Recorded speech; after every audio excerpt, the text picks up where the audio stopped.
Hello, everyone. Good morning and welcome to day one of Aroma Summit. I am Dr. Tim, the host of Aroma Summit, and today we are going to be talking about Aromatherapy 101 and Introduction. So it's my guess that where you're coming from today, you are not super familiar with essential oils or aromatherapy, but you're curious. Maybe you've heard about aromatherapy for the first time through this event, or maybe you've dabbled a little bit in it, but don't have a strong foundation of, knowing much about it or what it is or where it came from or why we use it. And so my goal in today's presentation is to clear all that up, to make it really clear about, why we use essential oils, where they came from, and how they may be beneficial incorporating into your life. So shall we get started? Here's a little disclaimer slide for you. And here are the essential oil bottles.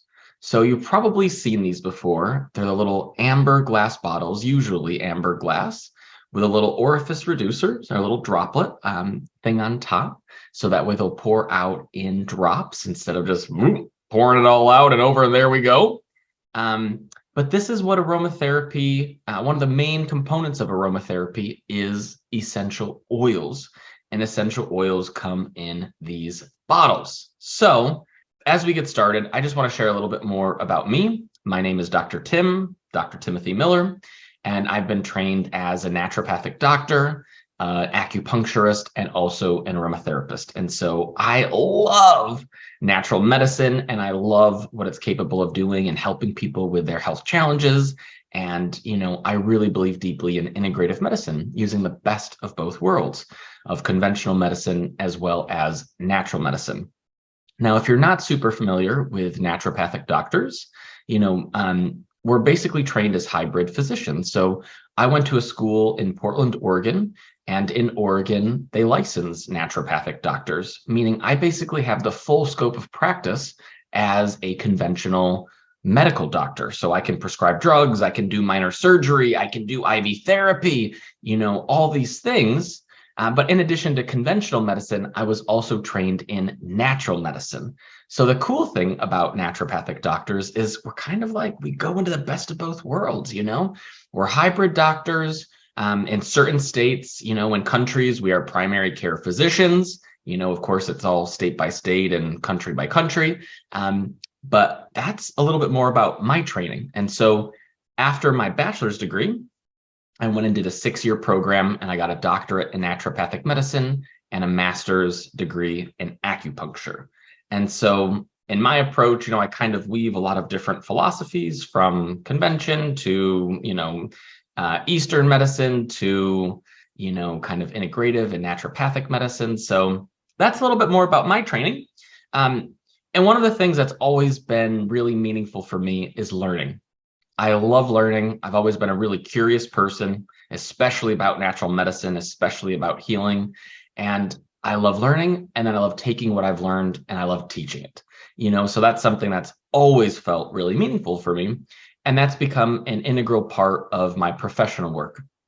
So I'm the owner and founder of Naturopathic CE, which is the sponsor and organizer of this event. And it's an online natural medicine learning platform. So I teach online. I have about 75 other speakers who teach online, and all in the genre of natural medicine, but different flavors like homeopathy, botanical medicine, nutrition, lifestyle changes, gluten-free diet, like all those things.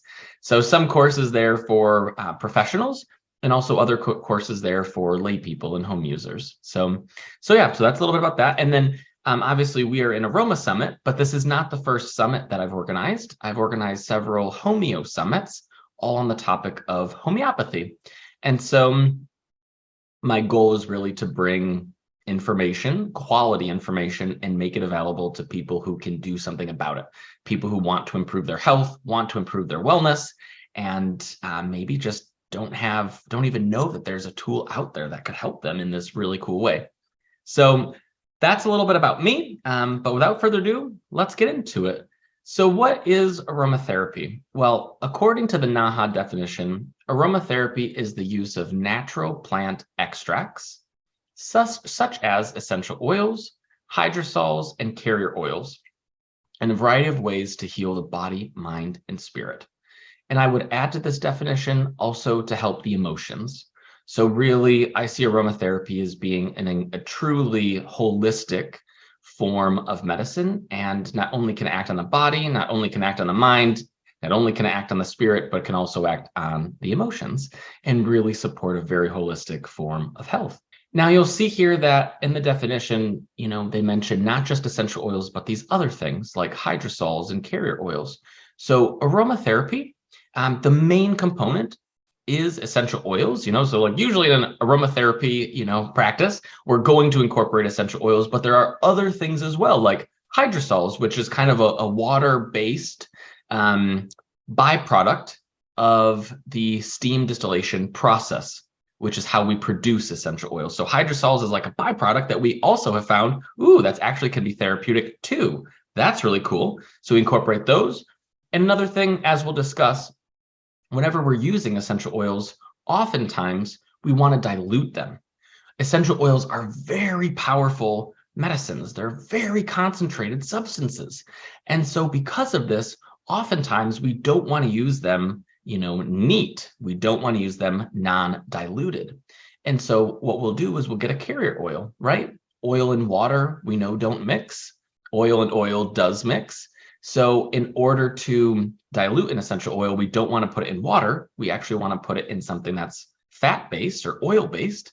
And so we have a variety of different carrier oils that we can use in order to dilute essential oils and make them more appropriate for, our applications. So aromatherapy, what is it?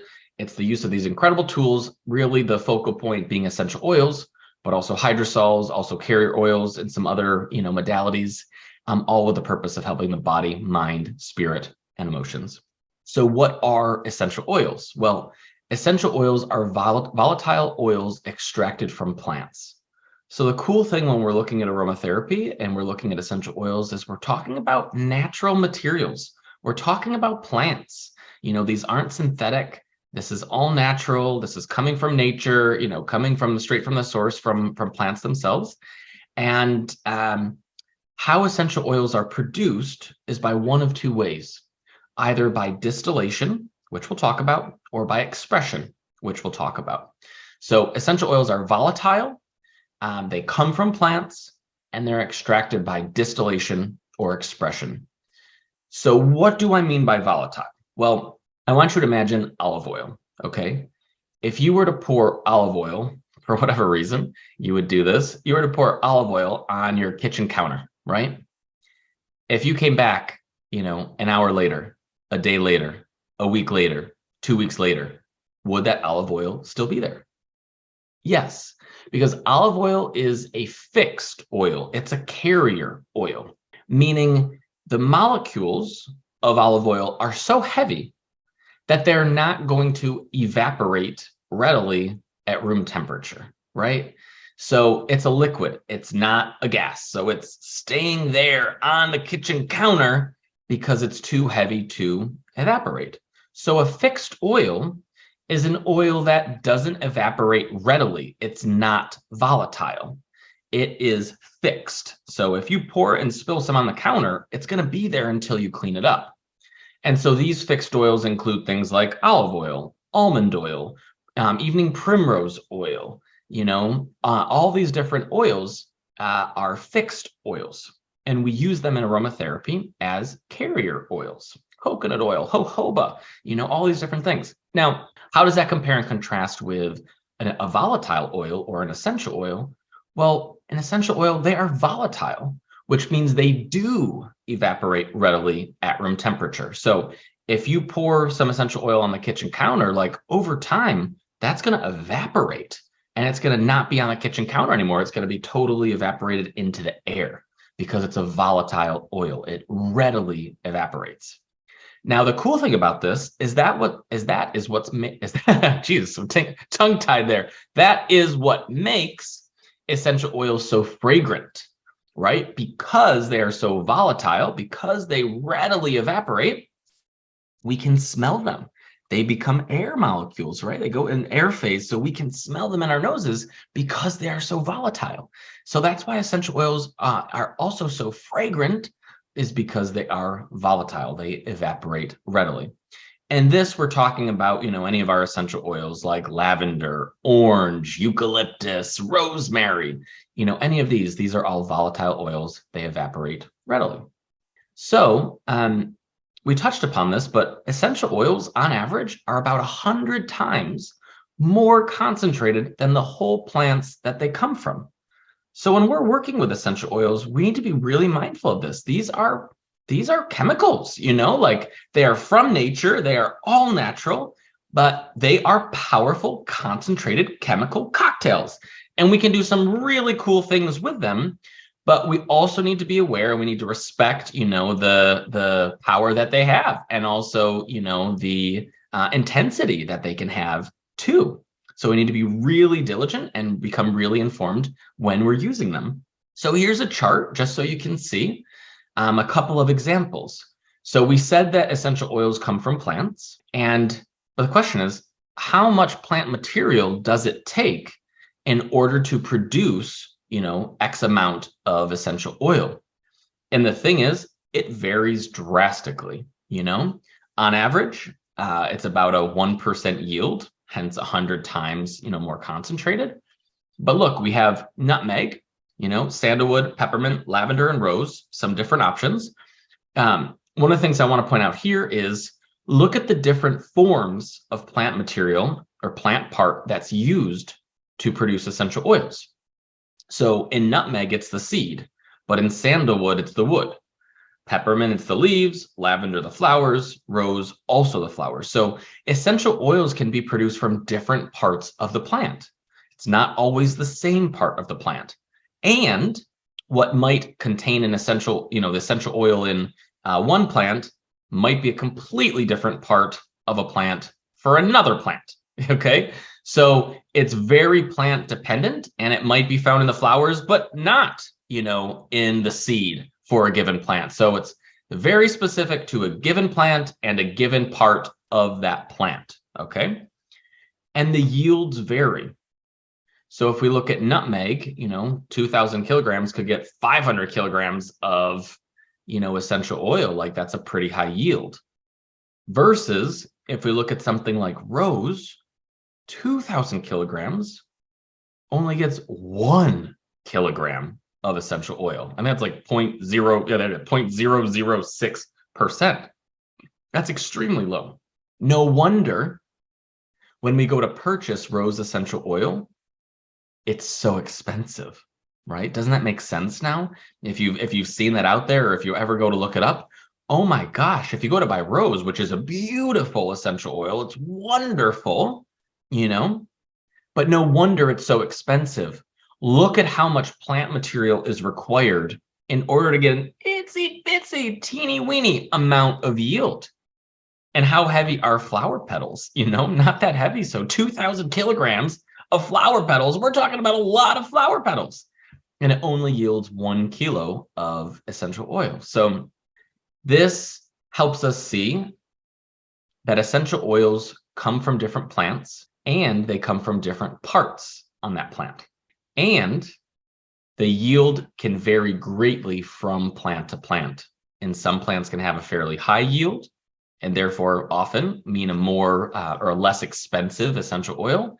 And other plants have a very low yield, which because of that can often mean that they're going to have a higher cost. They will be more expensive. So a couple things here. And then the other thing I just want to point out here, which you may or may not be familiar with, is the Latin name for a given plant. So every, organism has a Latin name, a genus and a species, right? And so in aromatherapy, we're looking at the plants that the essential oils come from. And so all of these players, they have a first name and a last name. So for sandalwood, it's Santalum album. Now why is this? It's just more specific, because sometimes the common name, like sandalwood, could be referring to multiple different plants, But when we go in and we say the genus and the species, we go in and we say, what's its first name and last name? Then we know exactly who we're talking about, okay? So when we look at what is called as botanical nomenclature, the naming of plants, the Latin name is really important because it lets us get very specific about whom we are talking, okay? And so it's really important that as you're purchasing essential oils, you're noticing like, ooh, is the person I'm purchasing from telling me what the Latin name is? Because I want them to be really specific when I'm buying an essential oil. I want to make sure that I'm getting the highest quality possible. And I want to make sure that I'm getting the plant that they say, I'm purchasing. I want to know exactly who it is. I want that first name and that last name. It's very specific. And that, therefore, is really important. Okay. Trivia time. Do you remember to go from plant material in order to produce an essential oil? It can happen by two different mechanisms, two different ways of producing essential oils. Do you remember what they are? Dun, dun, dun. They are distillation or also expression. So there are two ways that we produce essential oils. The first one is called distillation, and the second is expression. Okay, so let's just quickly talk about distillation. Now, again, what we're talking about here is how do we go from the plant that's out in a field, growing in nature, to getting a liquid inside of a bottle? How does that happen? Okay. One of those ways is distillation. So what happens is we take that plant material, okay, which hopefully you can see my cursor here.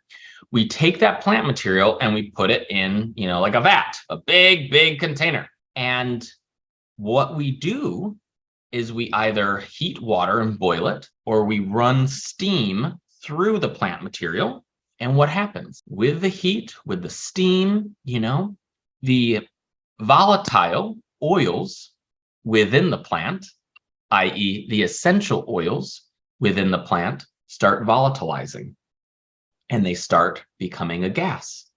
So they're a liquid there in the plant, but then with the heat, the liquids that are volatile become what? A gas, and they start rising.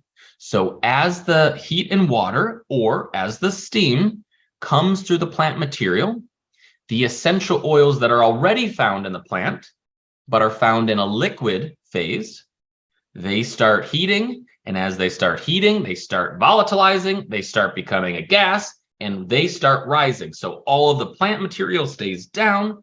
Meanwhile, the essential oil starts coming up. Okay.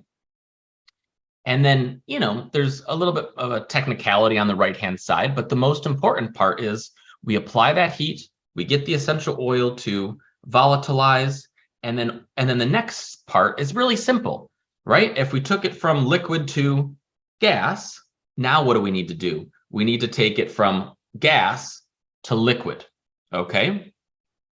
So the first time we're going to apply heat to make it, volatilize, but now we're going to apply cool or cold to make it become liquid once more. Okay. So then as that happens, we have these things called a cooling condenser, so we're just applying cold water through this little tunnel thing. And then that is going to allow the essential oils to start becoming liquid once more. Okay. And then voila, we put the liquid inside of this other container called the essencier. And now we have straight up essential oil that is starting to be extracted or produced. Now,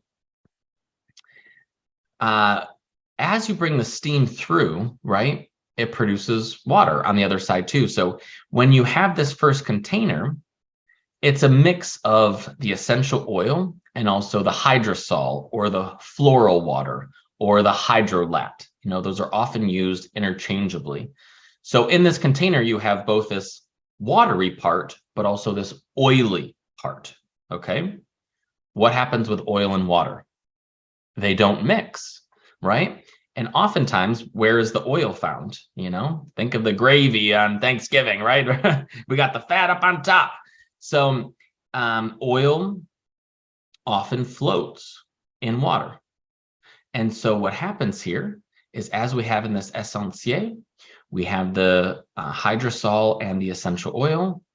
What happens is the essential oil starts to float to the top, and then it starts to go in this little receptacle that's just for the essential oil. Meanwhile, we can remove separately just the watery component, which we call the floral water or the hydrosol or the hydrolat. Okay, so that's what's happening here. Let's recap. In order to produce an essential oil, we can do that by one of two mechanisms: distillation or expression. Right here, we're just talking about distillation. In order to distill plant material, we take that plant material and we run steam through it, or we boil water to produce, the steam and send it through. As that happens, the essential oils that are found in the plant start to volatilize. So they go from being a liquid to being a gas. And then what happens is we apply some cool, and then it causes the gas to become a liquid once again. But now we've left the plant material behind, so we can just be our essential oil plus the watery remnants of the distillation process. Those come over here into this shared space. But what happens over time is the oil, generally speaking, the oil rises and the essential oil can be removed. And the watery components, or the floral water, or the hydrosol, or the hydrolat, they remain on the bottom, and then we can remove them that way.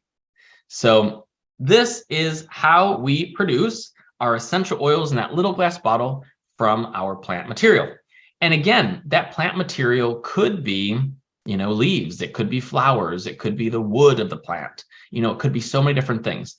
Now, an important thing that I want to say here is notice that it says aromatic plants, and this is something I didn't mention on the other slide, but not all plants produce volatile oils. Not all plants produce volatile oils, or at least in not significant quantities. So not every single plant is going to be able to be distilled and produce an essential oil. There are more common plants than others, as we'll see, like lavender, a lot of the mint family members, like lavender, peppermint, rosemary, thyme. So we see a lot of repeat, plants or plant families that can be produced into essential oils, but not every single plant, can, doesn't produce enough quantity of volatile oil to make it a meaningful distillation, or an enjoyable one at that. So not every plant has volatile oils. And also we'll find that some are going to be more useful therapeutically, medicinally, and as well as for fragrance, of plants that we'll use. So keep that in mind. Now, we'll just quickly mention expression. Expression is a pretty simple process, Now, I want you to imagine, you're grabbing an orange and you are starting to peel off the skin. Now, as you're doing that, you often will get like a little like squirt into the air, kind of almost like a little mist from the orange. That is actually the essential oil. Now, in citrus fruits, the essential oil is found in the rind of the skin of the fruit. And as you go and rip open the citrus fruit, that's the essential oil that's coming out, kind of almost like a mini mist. And that's also why when you're in a room with someone who's having an orange, my God, you can smell it, can't you? So that person over there is, releasing the essential oil into the air. Everyone can smell it in the room. And where in citrus fruits, where this essential oil is located is it's in the rind.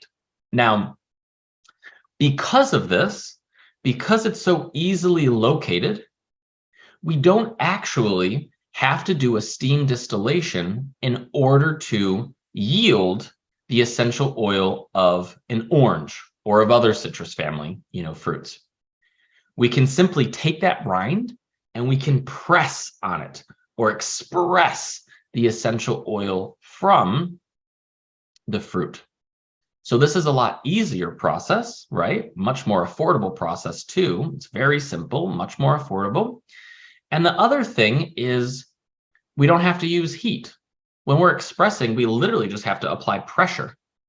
And it's nice for that reason because heat can change chemistry of things, right? Heat is not always great for, chemicals. So being able to apply just simply expression and not even have to apply any heat is just another great thing too. So it's more affordable, it's easier, don't have to apply heat. There's a lot of benefits for using expression or cold pressing.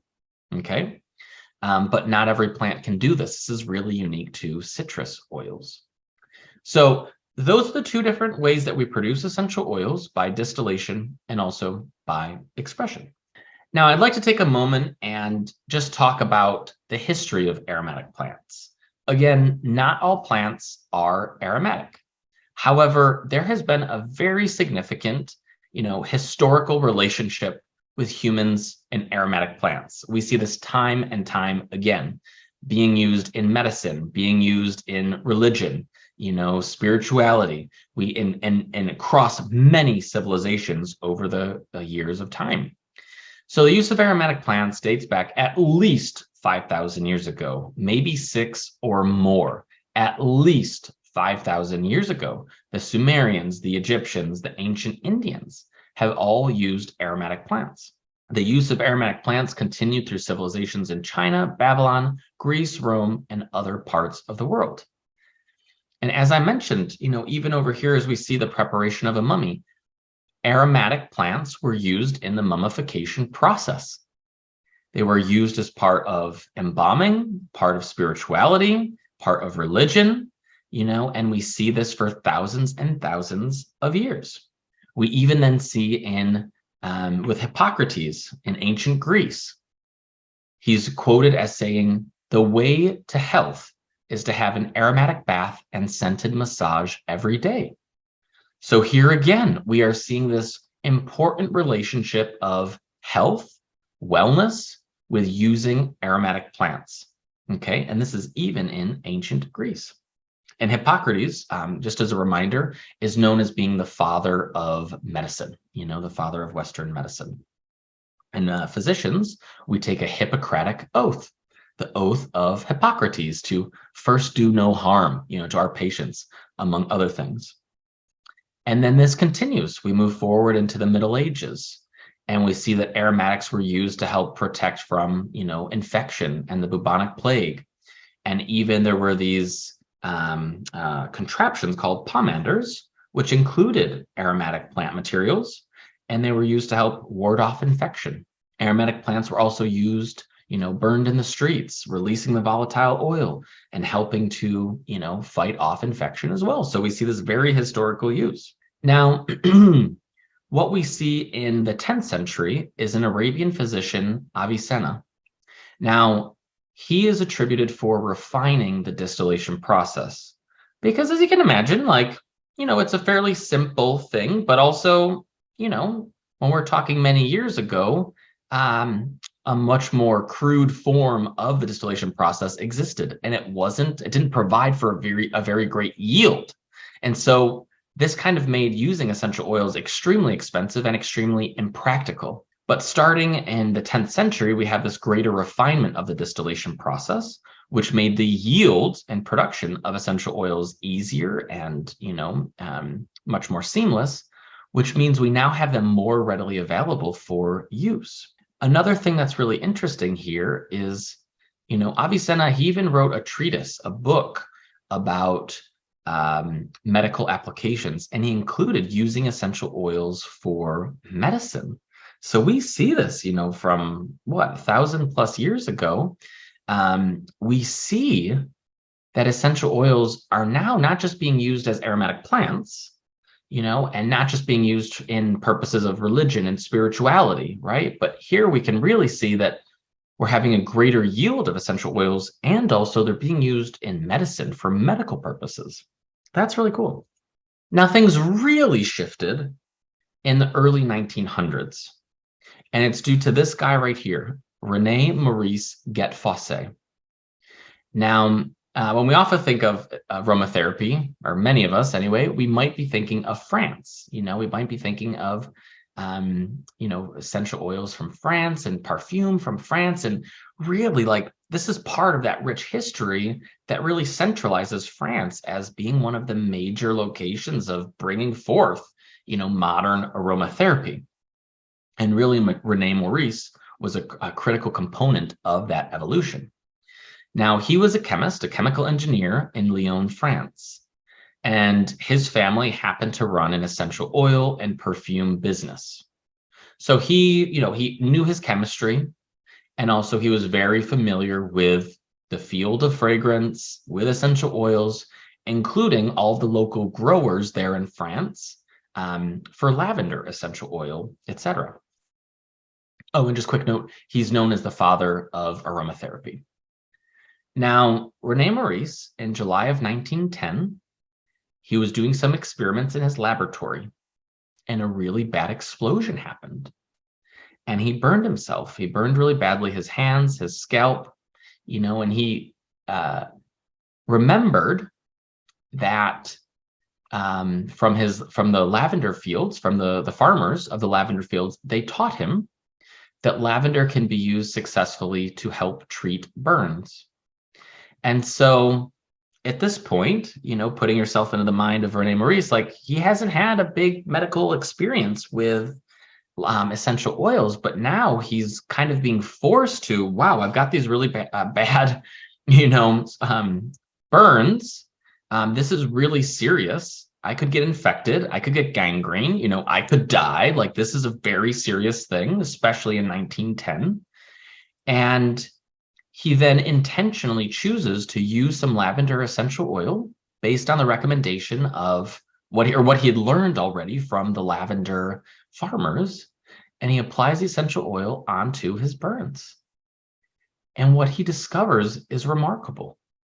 He notices that the pain, like basically immediately improves, and he notices that his skin starts healing in a way that is much faster than he would have expected, and without infection, and with this really beautiful accelerated healing that prevented the infection and also prevented scarring. So I was like, wow, what is this miracle oil?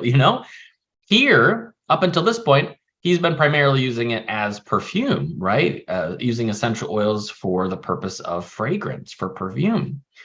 But now this like, ooh, there's more here. What do I not know that I don't know? And if I've been having this lavender oil on hand and not even realizing like this incredible therapeutic, possibility, what do other essential oils do? What might they be helpful for? And how do we figure it out? So this really, really, kind of is eye-opening for him and causes him to do more research and exploring and studying about essential oils and their potential therapeutic properties. Now, in 1937, he publishes a book, Aromatherapy. Now, this is the first time that aromatherapy, the term, is used and seen. So not only is he known as the father of aromatherapy, but he's also literally the person who came up with the term aromatherapy. This is where it is first used. So just quick plug here for the Get Fosse Foundation. The link is there below. They have a wonderful website, a wonderful foundation, and wonderful resources there.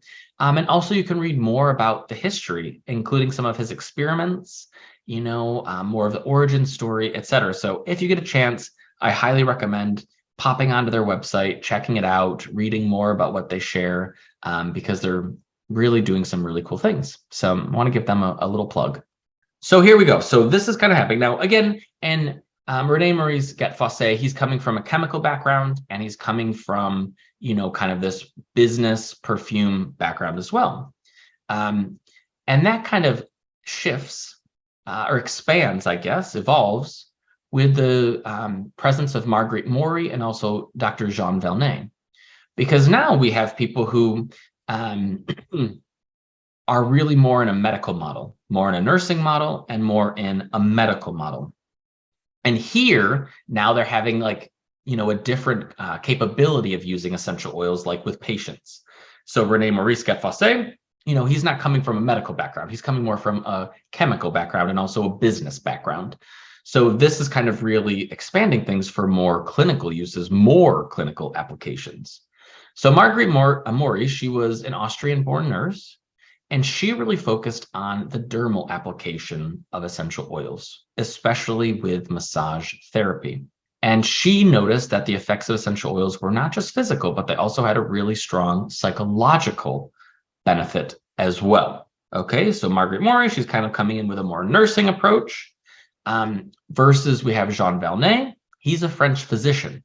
So he's coming in, he's ready to treat things, right? Like he wants to use essential oils as a medical model and focus on the treatment of diseases. And so in World War II, Valnet successfully used essential oils as antiseptic agents in the treatment of war wounds. So, and then he published, in 1964, a book called The Practice of Aromatherapy. So we have these different influences and kind of, Rene Marie Scott-Fossé kind of passing the torch, so to speak, onto, those more in the medical community to continue the work that he had been doing, So very exciting. And this brings us to kind of an important distinction that exists in aromatherapy. We can see kind of this more British style of aromatherapy, which is more focused on, complementary medicine, more focused on massage, more focused on topical uses of essential oils, applying them onto the skin, using them in, inhalation, things like this. And we can also see this influence more from a French style of aromatherapy, which is much more medical in nature. It's using essential oils not only topically, not only as through inhalation, but also using essential oils internally, taking them in capsules, taking them in suppositories, and having physicians be trained in aromatherapy, having essential oils be found in the pharmacy, and having pharmacists be trained in them as well, and having some essential oils only being available by prescription, versus here in the States anyway, it's like you can buy any essential oil at any time, In France, there are different restrictions. It's treated more as medicine. So I think this is just a really important distinction. One, to inform you that essential oils have many different, uses. And some of those uses are, smelling. Some of them are as perfume. Some of them are topical, as a cream, a lotion, an oil. And other ones with the appropriate medical training or supervision include the internal use of essential oils, maybe by capsule, maybe by suppository, etc. So essential oils are more than just wellness.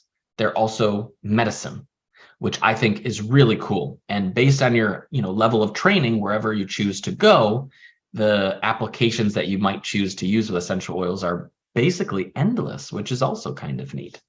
So that wraps us up for today. I hope that you have found this as a helpful introduction into aromatherapy. Essential oils are such a cool thing.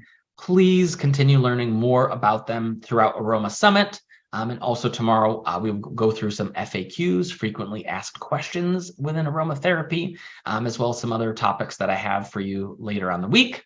But I hope you have found this interesting. I hope you have found this helpful. And I hope you enjoy continuing to learn about aromatherapy. And until next time.